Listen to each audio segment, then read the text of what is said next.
Well, I know it's our norm for folks to join after and watch after we post these videos, but last night we lost another one of our church family members, and his death makes the fourth that's sort of happened over the last month and a half, 6 weeks,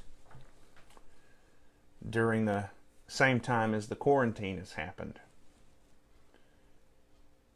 And I've been reflecting on this sort of for the last 18 hours or 12 hours, 18 hours or so.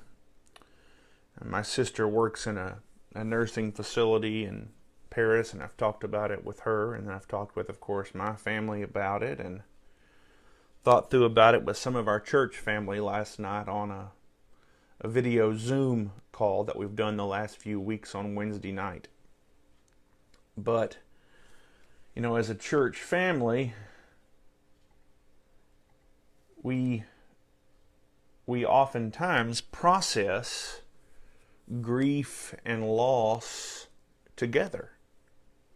And we're not able to do that right now. I think it was Winston Churchill who said during World War II, in a way that only Winston Churchill could have said, never waste a good crisis.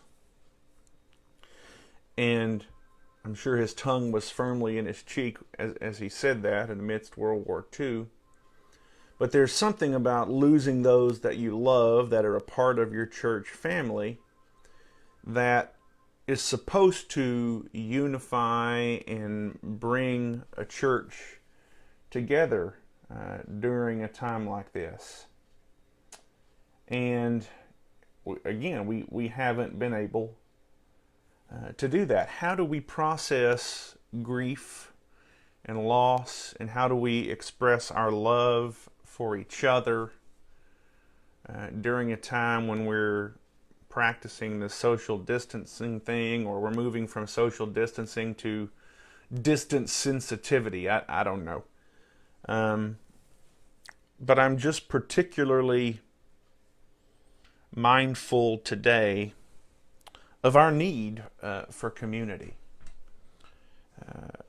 Not only in times of grief and of loss, but just in our lives in general. We need people alongside us in times of celebration, in times of normalcy, when things are normal and mundane. We need people with us during times of excitement, but we also need each other during those times of sadness and loss. And we're not able to process those feelings together. And so I just wanted to share some thoughts, and I know that maybe some folks will come back and join this, and maybe wherever you are, if you're part of a community that you're not able to be a part of normally, you need an outlet to process your feelings and your experiences. Maybe grief is one of those.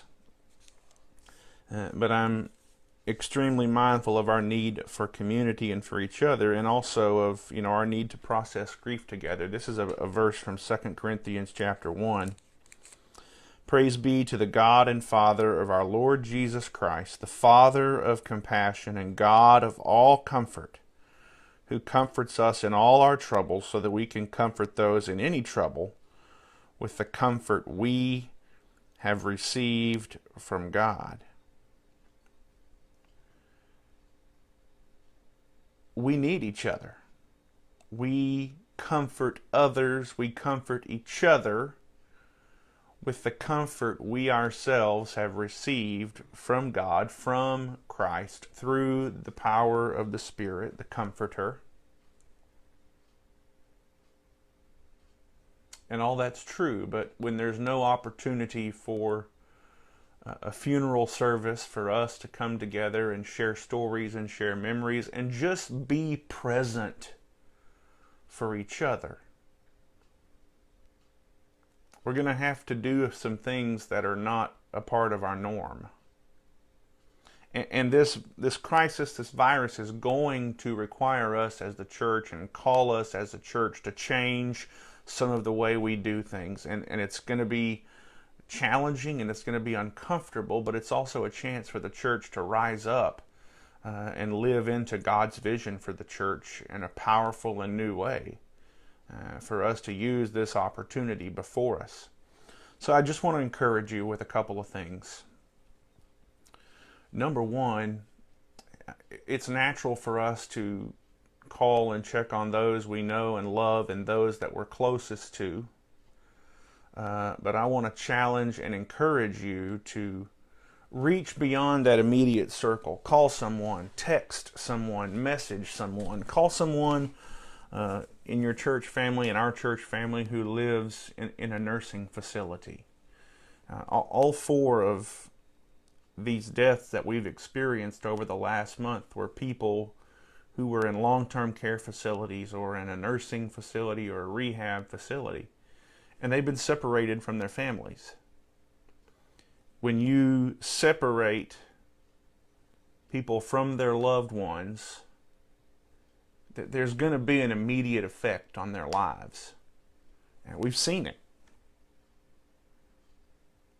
So we, those who are in good health and who are able to talk or make a phone call or even make a visit where you can talk to someone outside the window, we need to care for each other.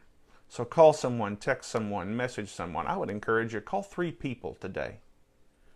Call 3 people outside of your circle of family and normal friends that you talk to on a regular basis, and reach out to them. Tell them you're thinking about them. Tell them you love them. Tell them you miss them. Because they need that, and so do you. They need to hear it just like we need to hear their voices as well. And then, something else. We think about what our normal is as a church, and we're together on Sunday mornings for a Bible study class or for worship, or maybe it's a potluck meal or a small group or another service or Wednesday night service during the week. One of the things that we are doing as a church right now, we're doing these Wednesday night Zoom calls, and we need as many people as we can to be a part of those because we need each other. Technology may not be your thing. Going to something beyond a Sunday morning experience or a gathering may not be part of your norm. Make time to be a part of community, not for yourself, but for other people. We need each other.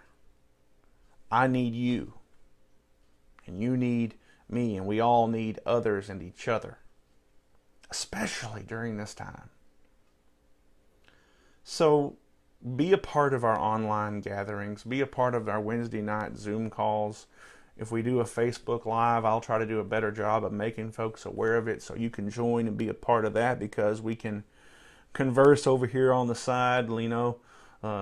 Larry posted he was late joining. He said, somebody's got to work.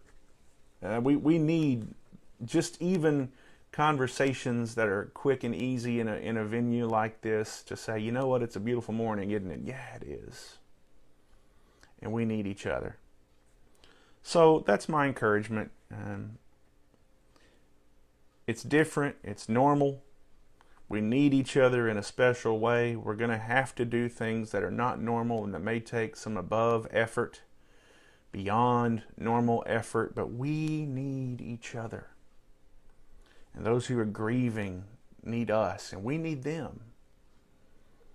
And the only way we're going to continue to get through this crisis time, even as things appear to be slowly easing up and we're taking great precaution with regard to our own gatherings still, we need to do everything we can to be in touch with each other, to engage with each other, to check on each other. So please, call someone today. If you're watching this and you're part of our Gilmer Church of Christ family and you don't have phone numbers, call me. Message me.